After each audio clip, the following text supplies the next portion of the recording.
siyakhona kufuneka umuntu ophelele. Undoda Mkhize waye ek14 eyishayele yabona. Wayesengena amakhosikazi esina. Ehlabelele ethi laphuma lashona la eMbumbulu. Laphuma lashona. Alithanda ke leso sihlabelele ku14. Ngingakwenzanga okulungileyo. Athi mthando amaSamaria ngithanda ungikhulule. Wawathanda amaSamaria ngithanda ungikhulule. Uhleli lensizwa ibuka lamakhosikazi. Kuthe isikhathi sekubheke mhlambe ko12 ayisecela umkhokheli. Hayi baba. Sesiyabonga. Sesicela ungenisa inkonzo. Ubaba usengakhululeka. Ebisibonga lensizwa. Idonsa induku yayo iphume ihambe. Mayifike ekhaya. Ayikholwa. Ibisithi inkosikazi hawo. Mama, ade ngilapha ngabona amakhosikazi akaShembe. Ngayithanda le yanto. Ayinhle le yanto ngayithanda. Uyithandela lo nkosikazi. Athi hawo. Kuphela kwento obungasuyikhulume. Ususwela into ongayisho. Akafuni phela manje ubonthi mayisijwayela ngala izosuka igana. Ayagana insizwa zalapha eNazaretha. Meke nje sikishimane eNazaretha meke saphatha amafanta nje awuthusa wathi sekulungile. Hayi phela bebethi basigcona ngefanta hayi. Awu sihleli phezulu kwami ukwaphatha ifanta nje sekonakele. Umshuko.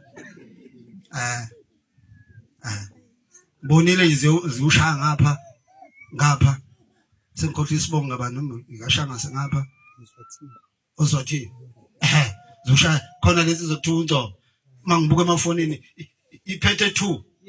Yeah, iyadlalisela ithi ngathi yayizwe ifanda. Yayizwe ifanda. Babethi basigcona. Futhi angazi mina kwakwenze njani kuze abantu bekhetha kwanda amafanta ngalola hlobo ukuthi kwakwenze noma kwakuphela iCoca-Cola kuphela iSprite angazi kwakwenze njani. uShembe ufuna ukwenza umsebenzi wakhe. Mawuthi uyayidumaza lento iyanda. Le ndoda ke yakaMkhize ibisikhuluma kanjalo nkosikazi ibisilala isidumele. Kuphela amasonto amabili kanti siyahamba emhlabeni. Uma ifika la siya khona yangena ezulwini likaShembe. Kanti ngesikhathi gida amakhosikazi uShembe ubhizi uyawaloba. Yayisiyalotshwa nayo. Yalotshwe ku14. Yayisiyangena ezulwini. Uma ingena ezulwini uyabuza uShembe. Uthi hawu ungene kanjani wena la? Ayembuzanga uShembe ngemvunulo. Akambuzanga ngengubo emhlophe. Akamfunanga tikiti. Hey bana unothando omkhuluni. Banenhlanhla futhi abanye abantu. Akafunanga tikiti, akafunanga lutho. Wafuna imvunulo. Wathi ungene kanjani la? Ungenayo imvunulo.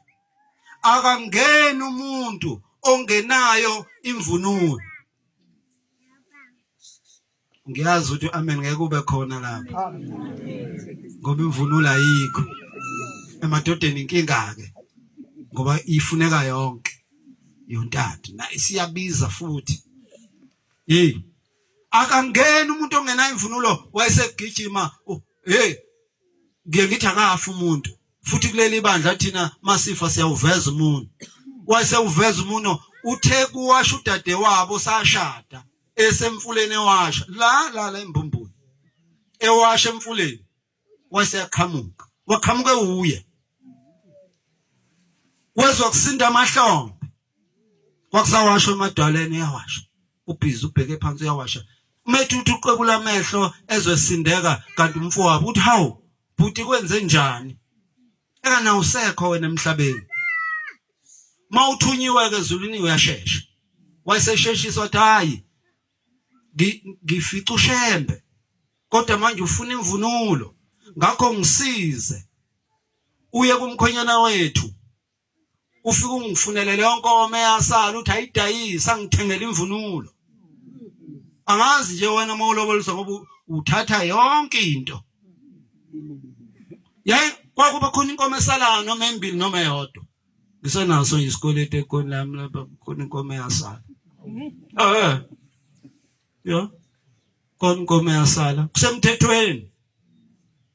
Manje usuvela lobola iParade. Thatha yonke into cha. Hayi, asiyazi leyo nto. Khona inkomo eyisale ngamabomu. Akaqedwa isiZulu sisho njalo.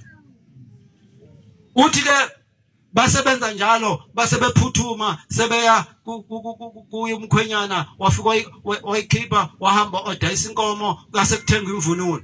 Uma sekuphezulu kwentaba. Hayi makholo hayi. Thina sinenhlanhla ukubona indaba yaseZulwini sila emhlabeni. Mase kuphezulu kwentaba ishimgidi isiyabuza inkosi ilanga ithi maNazaretha niboneni bathi asibonanga lutho. Uthi hawu nibuka ngamehla semhlabeni. Uthi kade kukhona undoda mkhize phakathi kwenu egida. Lo mgidi lona kanti esugidayo khona abangcwele phakathi kwethu. Khona abantu basezulwini phakathi kwethu. Manje lo mgidi akufanele ungene kuwo ungaphelele. Ngiyazi ngeyitifisa. Akufanele ungene kuwo lo mgidi ungaphelele ngoba kukhona abantu abaphelele. Kukhona nabantu bakithi abalele sebahamba. Abasuke begida asibaboni. Ngakhuluma ngale ndaba eMlazi ngathi noma ngabe kuthi umsinisi wena ophatha indweba kodwa mawusuwazi ukuthi usuwonele yangane yomuntu ungangeni la emgidini uyimisa wena umkhokheli akabe ngaphakathi kuwe. Khokheli oyingcwele